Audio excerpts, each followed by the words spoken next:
trabalho, é a força do grupo, é o trabalho do dia a dia. O primeiro começa já amanhã, a gente já volta ao CT, é recuperação pós-jogo, é trabalhar em cima da estratégia, já analisando o próximo adversário, é saber e entender, e eles entenderam isso, né, os nossos conceitos, as nossas ideias de jogo e o nosso pensamento, que o jogo hoje não tem mais 90 minutos.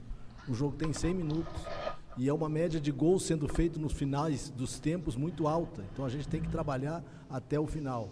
E quando tu consegue conectar todos e ser a real, a força do grupo real mesmo, não só da boca para fora no dia a dia, com jogadores importantes ou mais experientes ou menos experientes, fazendo 2, 3 funções numa partida para outra ou dentro do mesmo jogo, os resultados vão acontecendo e isso vai fortalecendo o grupo. Então, é uma metodologia de trabalho, são conceitos e é uma forma de gestão.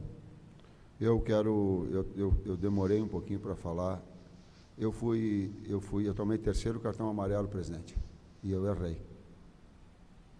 Porque eu reclamei, e às vezes de forma assintosa, e eu consenti. Agora, eu não quero nada profissionalmente, eu não quero ganhar com vantagem, não quero. Quem me conhece sabe, mas eu não quero que tire o meu queijo. Eu não quero aquilo que é o fruto do meu trabalho. O lance no Eric, vou dar o nome de novo, se chama, como? Rodrigo Alonso, que é o cara do VAR, e que dá o pênalti que o Alan toca na bola e na sequência dá, e não dá o pênalti em que o cara toca direto no pé do Pulgar, eu não consigo entender. Juro que eu não consigo. Qual é que é esse critério? Por que que um sim e por que que o outro não? Então eu vou me permitir publicamente falar o que não é, mas me dou o direito, porque quando eu reclamo na beira do campo eu sou punido. Então, por favor, só use o mesmo critério, gente. Se é um, é o outro. Se não é, não dá. Professor, boa noite. Aqui atrás. Hoje eu queria falar com o senhor sobre superação. O senhor perdeu ali 2 jogadores importantíssimos do seu meio-campo, perdeu 2 laterais, jogadores de seleção, perdeu o Pulgar também, que é um jogador muito importante. E desde que começou a Copa América, o Flamengo começou a jogar com esses desfalques. O Flamengo se supera contra o Atlético Paranaense, empata o jogo no último segundo, depois contra o Bahia, contra o Grêmio e vai vencendo. Dos 18 pontos que o Flamengo disputou até agora desfalcado, o Flamengo já fez 13, perdeu 5, 2 no empate e 1 na derrota na semana passada. Queria que o senhor falasse como é que tem sido o dia a dia com os jogadores nessa questão de superação. A gente vê que o Gerson cresceu muito, o Wesley cresceu muito também na lateral esquerda, o Davi Luiz cresceu muito, muitos jogadores nessa fase desfalcado cresceram muito, assim, e ganharam até a confiança do torcedor. Queria que o senhor falasse um pouco sobre isso. Eu falo a primeira parte, depois o Kleber a segunda. Fala com a Flá TV, que acompanha os treinamentos todos, que ela pode ajudar vocês.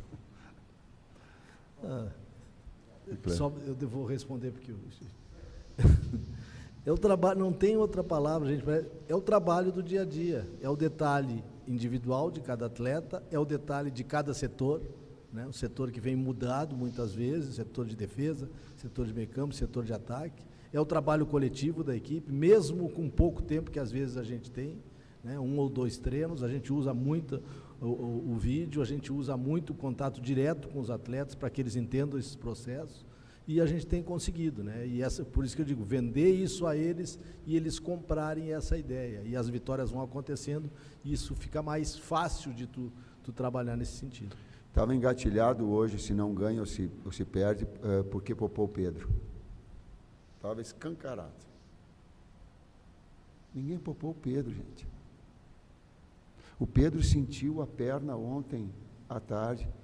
Ele correu o risco de não vir, aí se predispôs a vir para cá. Eu sei que a imprensa ela é também de Minas, mas eu tenho que falar para o pessoal, para a torcida, direcionar para a torcida do Flamengo.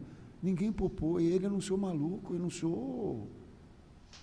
Cara, todos os indícios estavam, eu externei isso para toda a direção, o presidente, ele estava sentindo, era um risco temerário de iniciar com ele para estourar o cara. Ele ia estourar. E aí tu tem que gerir isso com um certo tempo. Então, A gente procura, nesse bastidor, ter esse bom senso em relação a tudo isso. E eu vou aproveitar para valorizar o Carlinhos, né? O Carlinhos não joga um jogo inteiro desde o Campeonato Carioca. Teve uma lesão recentemente, recuperou e vem treinando muito bem. Então mereceu a oportunidade e aproveitou e foi premiado com um gol, né? A gente fica muito feliz por ele, os atletas todos, todo o grupo ficou muito feliz por ele. Boa noite, Tite. Boa noite, Kleber. Parabéns pela vitória, o resultado, belíssimo resultado aqui. É um jogo emblemático, é o primeiro confronto entre Flamengo e Atlético nesse estádio. Na minha opinião, não sei dos amigos, é a maior rivalidade interestadual, para mim, Flamengo e Atlético. Então, um jogo uma rivalidade bem aflorada. E no início do jogo, Tite, a gente deu para olhar taticamente você colocando o Gerson pelo lado direito, o Luiz Araújo, se eu estiver equivocado, um pouco mais por dentro, encostando um pouco mais no Carlinhos. E em alguns momentos você meio que foi alterando, muitas alterações e variações. E isso foi dificultando um pouco o Atlético. Ficou confuso, o Flamengo abriu o placar. Em determinados momentos, o Gerson era o meia, o Luiz caía pelo lado direito.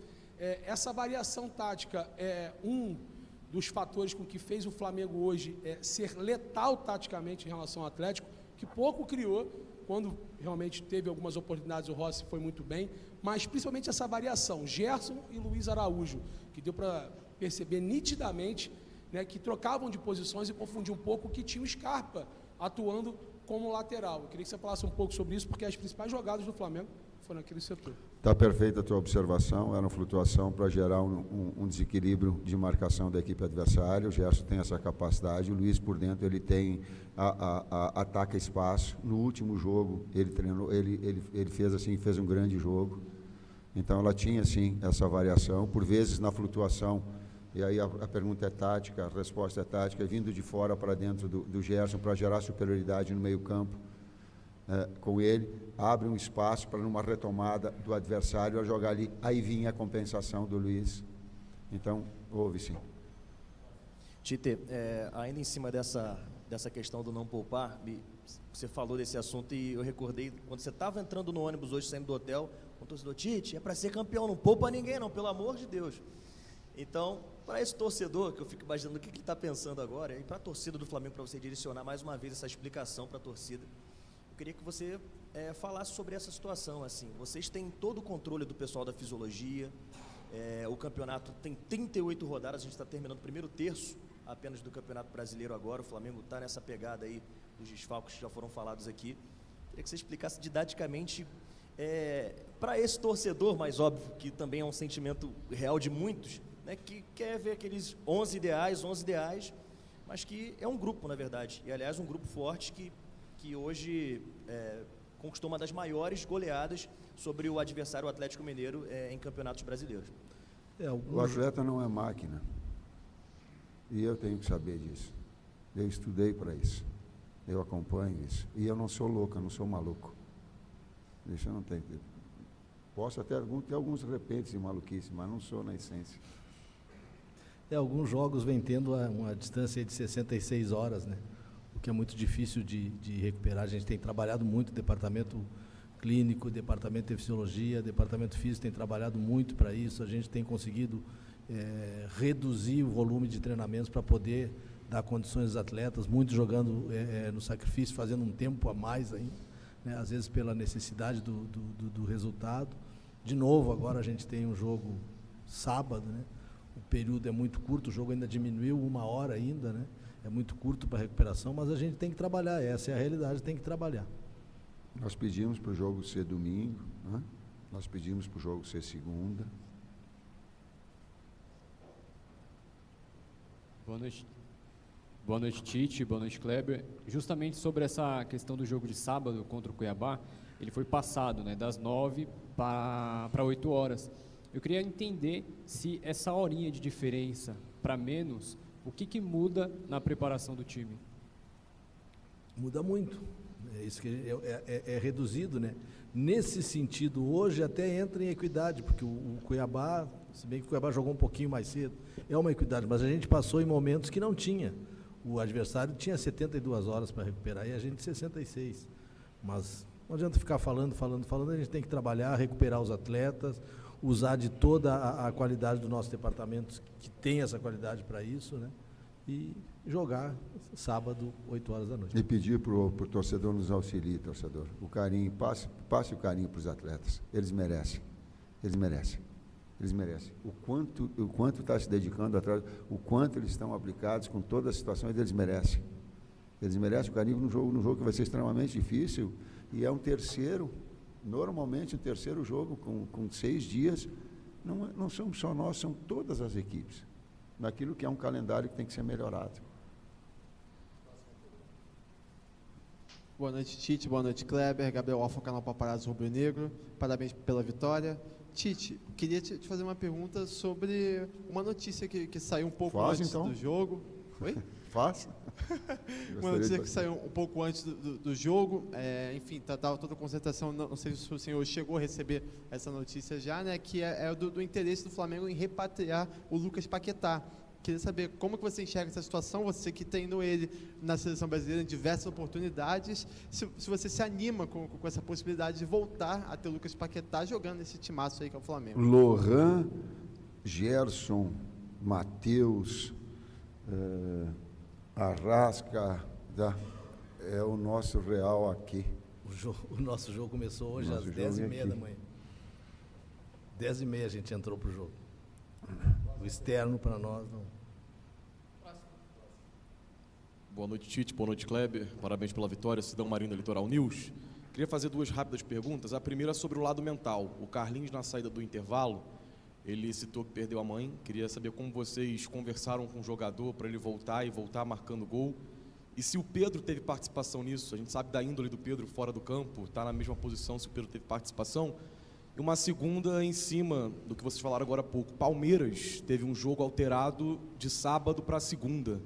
Falta isonomia também nessa questão, na visão de vocês? O Tite citou que tentou alterar o jogo para segunda. O Palmeiras alterou o jogo contra o Corinthians. E aí vocês falaram que o Flamengo tentou, mas não conseguiu. Obrigado.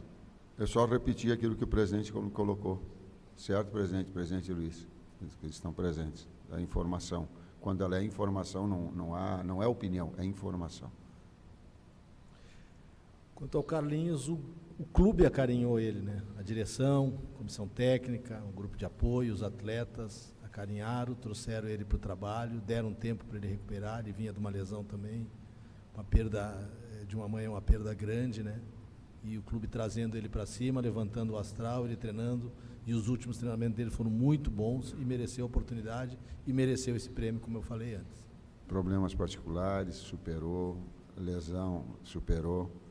E quando nós jogamos contra nós negociamos, a bola não chegar nele pelo grau de qualidade que ele demonstrou hoje. Tá? Vamos para as 3 últimas.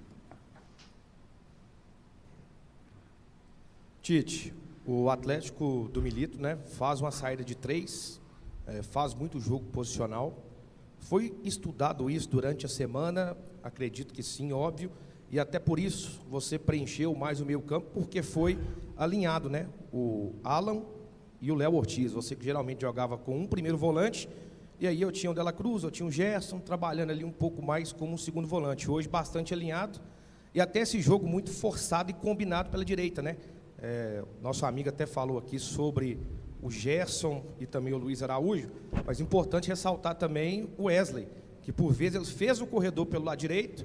O Ayrton Lucas fechou como um terceiro zagueiro pelo lado esquerdo e foi onde eu acredito que teve total superioridade no primeiro tempo diante do Galo. A observação tática, ela correta, a leitura foi essa do lado direito nosso, sim. Ela foi, ainda mais a estratégia também do posicionamento. As equipes se estudam, ela sabe. O Fux saía muito bem pelo lado esquerdo, a gente sabia que tinha que tirar a bola do Fux porque ele tem bom pé. Muito bom construtor, independentemente do lado. A gente sabia do Mariano também, que ia ter uma boa saída se fosse. Fez a pergunta e deu a resposta. Deu a articulação, sim. E ele também sabia do jeito que nós íamos. Tanto é que ele botou um jogador de velocidade para pegar o BH. Quando ele modifica o Mariano, ele traz um jogador velocista para ter uma contenção maior.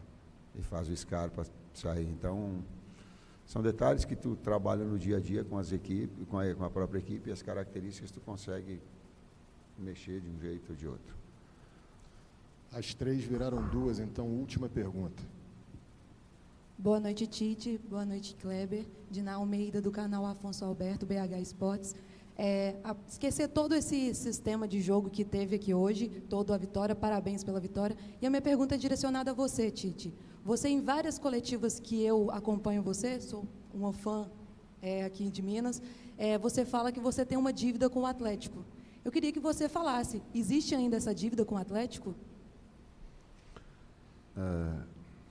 Vocês têm bastante sensibilidade e o lado feminino tem bastante sensibilidade. Eu tenho uma dívida eterna e vou carregar comigo por resto da vida. É isso? Então, boa noite a todos. Muito obrigado, Tite. Obrigado, Kleber. Zona mista com Carlinhos. Os interessados